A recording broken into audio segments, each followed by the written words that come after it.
everyone, welcome back to our YouTube channel My Notes Coaching Academy। So इस channel पे मैं आपको पढ़ाती हूँ हिंदी और हिंदी के हमने कुछ टॉपिक्स कर लिए हैं।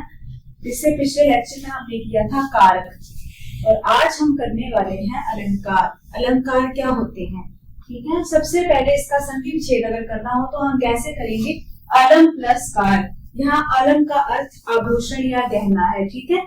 अलम का अर्थ होता है आभूषण, गहना, सौंदर्य या शोभा। जिस प्रकार हम कपड़े पहनते हैं अपने आप को सजाने के लिए, मेकअप करते हैं, ठीक है, उसी प्रकार जो कवि लोग होते हैं वो अपने काव्य की सुंदरता बढ़ाने के लिए कुछ तत्व उसमें ऐड करते हैं, उनको बोलते हैं हम अलंकार। यानी काव्य की शोभा बढ़ाने वाले तत्वों को अलंकार कहते हैं, ठीक है। इसके बाद आते हैं अलंकार के प्रकार। तो अलंकार के मेन दो प्रकार होते हैं, शब्द अलंकार और अर्थालंकार। ये थर्ड वन है, इसको भी इसमें ऐड किया जाता है, लेकिन आपके एग्जाम में ये क्वेश्चन कई बार नहीं पूछा जाता है, ठीक है। इसके दो प्रकार हैं, संश्लिष्टि और संकर। सबसे पहले आता है शब्द अलंकार। तो शब्द अलंकार के आपके प्रकार हैं अनुप्रास, यमक, श्लेष, पुनरुक्ति, विप्सा और वक्रोक्ति, ठीक है। उसी प्रकार अर्थालंकार के प्रकार हैं आपके उपमा, रूपक, उत्प्रेक्षा, मानवीकरण, विरोधाभास, संदेह, अतिशयोक्ति, उपमेयोपमा और भ्रांतिमान, ठीक है।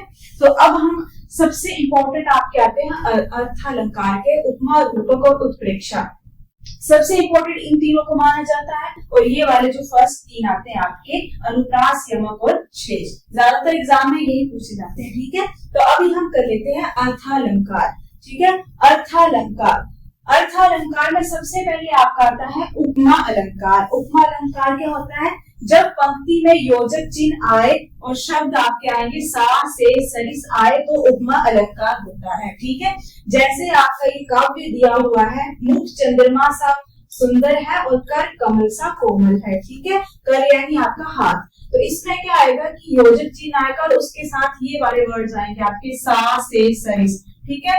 यदि योजक चिन्ह के साथ इन शब्दों में से कोई एक शब्द आता है तो आपका कौन सा अलंकार होगा, उपमा अलंकार होगा, ठीक है। ये हो गया आपका पहला अलंकार।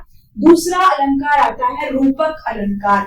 रूपक अलंकार में क्या होता है, इसमें आपका योजक चिन्ह तो वैसे ही पिछले अलंकार की तरह आएगा, लेकिन इसमें क्या आएंगे आपके सा, से, सी, सरिस, ये शब्द जो है वो नहीं आएंगे, इनकी जगह पे कोई और शब्द आ जाएगा। जैसे मैया मैं तो चंद्र खिलौना ले हो, पिछले उसमें था कि कमल सा करके आ रहा था योजक चिन्ह के साथ सा, से, सरिस, लेकिन इसमें योजक चिन्ह तो आएगा लेकिन आगे वाला शब्द जो होगा वो सा, से, सरिस में से नहीं होगा, कुछ और ही शब्द इसमें ऐड कर दिया जाएगा। तो ये आपका आ जाएगा रूपक अलंकार, ठीक है। ये माइनर सा डिफरेंस है इन दोनों में। उसके बाद नेक्स्ट आता है हमारा उत्प्रेक्षा अलंकार। उत्प्रेक्षा अलंकार की पहचान हम कब करेंगे, कैसे करेंगे, क्योंकि इसमें क्या आते हैं ये वाले वर्ड्स अगर आएंगे, ये वाले शब्द जैसे ज्यों त्यों, मानो, इव, मनु, जनु, मनहु, जनहु, ये शब्द आते हैं यदि काव्य में आपके, तो आपको डायरेक्ट इसका आंसर पता चल जाएगा कि ये कौन सा अलंकार है, उत्प्रेक्षा अलंकार है, ठीक है। जैसे जनु वर्षा ऋतु प्रकट बुढ़ाई, नेत्र मानो कमल है, जैसे ये जनु आया यहाँ पे मानो आया, ठीक है। तो ये आपका हो गया आपका उत्प्रेक्षा अलंकार। उसके बाद नेक्स्ट आता है आपका अतिशयोक्ति अलंकार। ये एग्जाम में बढ़िया पूछा जाता है, अतिशयोक्ति अलंकार से रिलेटेड काफी क्वेश्चन आते हैं। इसमें क्या होता है कि किसी भी गुण या स्थिति को ज्यादा ही बढ़ा चढ़ा कर बता दिया जाता है, जो असल में रियलिटी में हो नहीं सकती, उसको इतना हम बढ़ा चढ़ा के बोल देंगे जो रियलिटी में चीज हो ही नहीं सकती। जैसे जहां किसी गुण या स्थिति का बढ़ा चढ़ाकर वर्णन कर दिया जाए वहां अतिशयोक्ति अलंकार होता है, ठीक है। जैसे आगे नदियां पड़ी अपार, घोड़ा कैसे उतरे पार, राणा ने सोचा इस पार तब चेतक था उस पार। चेतक क्या होता है, घोड़ा। तो राणा यानी राजा, राजा सोच रहा है कि घोड़ा एकदम से उस पार पहुंच जाएगा, तो ऐसा होगा नहीं, क्योंकि इमेजिनेशन से कोई चीज रियलिटी में नहीं हो सकती है, ठीक है। तो हम उस चीज को क्या बढ़ा चढ़ा के वो बोल रहा है कि उसने सोचा तो वो उस पार पहुंच जाएगा, तो वो हो नहीं सकता है, ठीक है। तो इसमें क्या स्थिति का जो है वो बढ़ा चढ़ा कर वर्णन किया जा रहा है, ठीक है। तो जिस काव्य में किसी चीज को बढ़ा चढ़ाकर बता दिया जाए जो चीज रियलिटी में हो ही सकती है, तो वहां पे आपका कौन सा अलंकार आ जाएगा, अतिशयोक्ति अलंकार, ठीक है। नेक्स्ट है मानवीकरण अलंकार। मानवीकरण मतलब कोई चीज जो है वो मानव की तरह हम उसको रिलेट करते हैं, जैसे नाम से पता चल रहा है मानवीकरण। जब प्राकृतिक वस्तुओं जैसे पेड़ पौधों बादल आदि में मानवीय भावनाओं के होने का वर्णन हो, जैसे कोई पेड़ पौधे फूल वगैरह होंगे तो उसमें उन्होंने ऐसे बताया होगा कि जैसे यहाँ लिखा है फूल हंसे कलियां मुस्काए, जबकि वो रियलिटी में होता ही नहीं है, लेकिन उनको बताया गया है कि फूल हंसे कलियां मुस्काई, सागर के उर पर नाच नाच कर करती हैं लहरें मधुर गान। लहरें करती हैं कि रियलिटी में मधुर गान नहीं करती हैं, लेकिन उनको कंपैरिजन किया गया है किसके साथ, मानवीय भावनाओं के साथ, कि ऐसे कलियां मुस्का रही हैं, ठीक है, खिल रही हैं, फूल हंसे कलियां मुस्काई। तो यहाँ पे जब भी आपका पेड़ पौधों बादल आदि का मानवीय भावनाओं के साथ जो होने का वर्णन किया जाएगा, तो वहां पे आपका आ जाएगा मानवीकरण अलंकार, ठीक है। मानवीकरण याद रखना है, मानवीय भावनाओं का उसमें व्याख्या की गई होगी, ठीक है। उसके बाद नेक्स्ट आता है आपका शब्द अलंकार के टाइप। हमारे अर्थालंकार के हो गए जो कुछ इंपॉर्टेंट थे, अब हमारा नेक्स्ट आता है शब्द अलंकार, ठीक है। तो शब्द अलंकार के 3 मेन है, अनुप्रास, उपमा, अनुप्रास, यमक और श्लेष, ये 3 है इसके इंपॉर्टेंट अलंकार, ठीक है। सबसे पहले आ जाता है हमारा अनुप्रास अलंकार।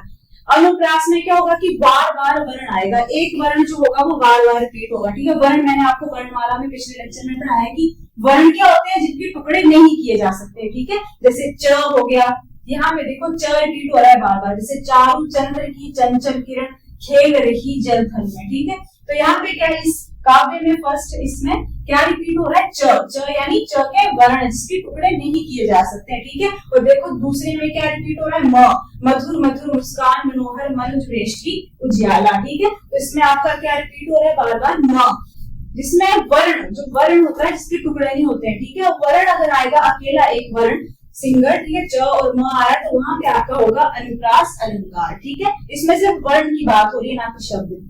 नेक्स्ट आता है हमारा यमक अलंकार। तो यमक अलंकार में क्या होता है, एक शब्द, पिछले में आपके कहा वर्ण की बात हो रही है, ठीक है, और यहाँ पे किस चीज की बात हो रही है, शब्द। शब्द क्या होते हैं, ऐसी ध्वनि जिसके टुकड़े किए जा सकते हैं, ठीक है।